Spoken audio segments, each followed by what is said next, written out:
chapter 2. I want to tell you, gentlemen, whether you care to hear it or not, why I could not even become an insect. I tell you solemnly that I have many times tried to become an insect, but I was not even equal to that. I swear, gentlemen, that to be too conscious is an illness, a real thought-going illness. For man's everyday needs, it would have been quite enough to have the ordinary human consciousness, that is, half or a quarter of the amount which falls to the lot of a cultivated man in our unhappy 19th century, especially one who has the fatal ill luck to inhabit Petersburg, the most theoretical and intentional town on the whole terrestrial globe. There are intentional and unintentional towns.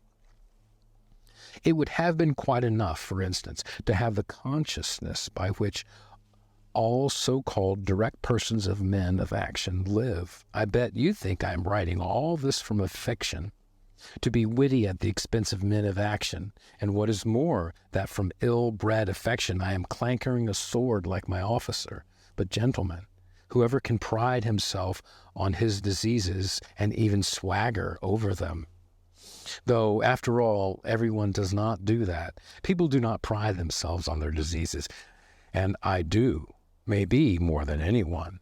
We will not dispute it. My contention was absurd, but yet I am firmly persuaded that a great deal of consciousness, every sort of consciousness, in fact, is a disease. I stick to that. Let us leave that too for a minute. Tell me this, why does it happen that at the very moments when I am most capable of feeling every refinement of all that is sublime and beautiful, and they used to say at one time it would, as though of design, happen to me not only to feel, but to do such ugly things, such that, well, in short, actions that all, perhaps, commit, but which, as though purposefully, occurred to me at the very time when I was most conscious that they ought to be committed. The more conscious I was of goodness and of all that was sublime and beautiful, the more deeply I sank into my mire, and the more ready I was to sink into it altogether. But the chief point was that all of this, as it were, no accident in me, but as though it were bound to be so. It was though it were my most normal condition, and not in the least disease or depravity, so that at all my desire in me to struggle against this depravity passed. It ended by my almost believing, perhaps actually believing, that this was perhaps my normal condition. But at first, in the beginning, what agonizes, I endured in that struggle. I did not believe it was the same with other people, and all my life I hid this fact about myself as a secret. I was ashamed. Even now, perhaps, I am ashamed.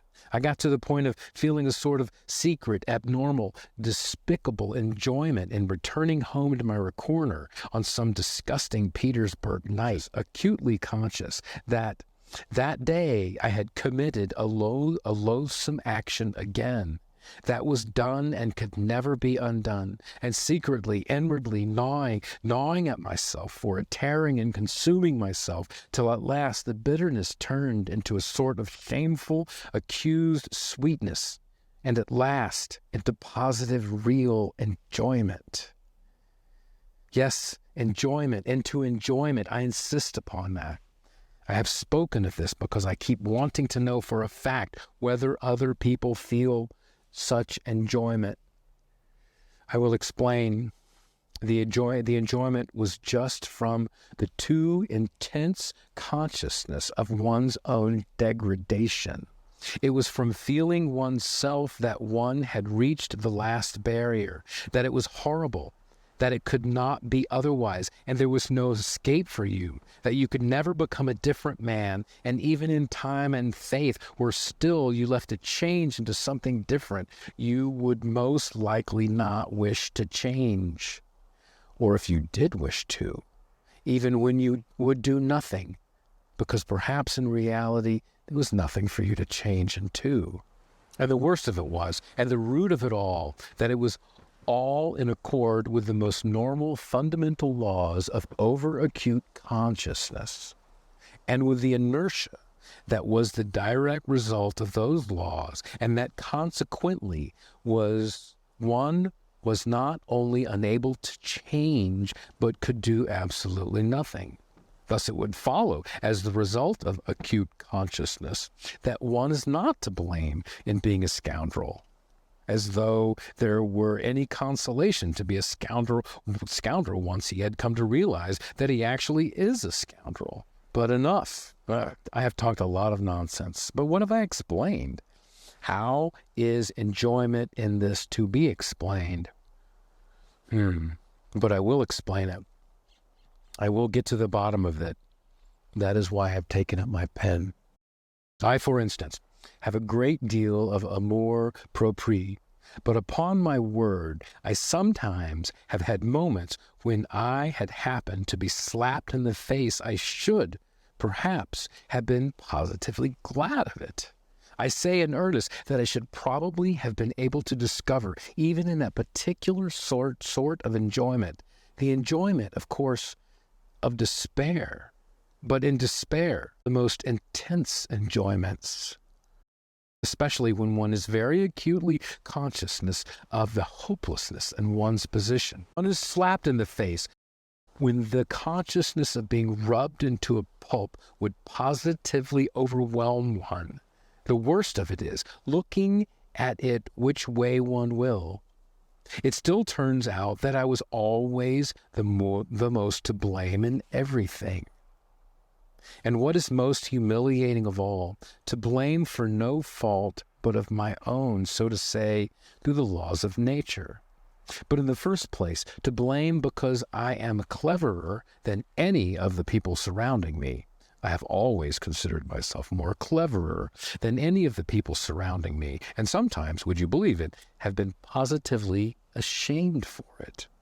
At any rate, I have lived all my life, as it were, turned my eyes away, and could never look people straight in the face.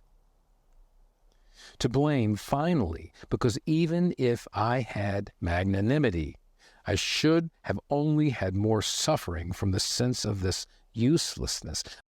Certainly have never been able to do anything from being magnanimous, neither to forgive, for my assailant would perhaps have slapped me from the laws of nature, and one cannot forgive the laws of nature, nor to forget, for even if it were owing to the laws of nature, it is insulting all the same.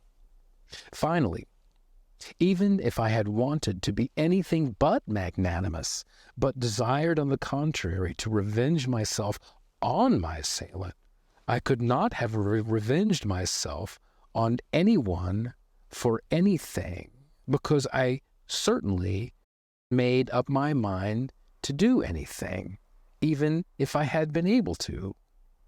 Why should I not have made up my mind? And in that particular, I want to say a few words. Chapter 3.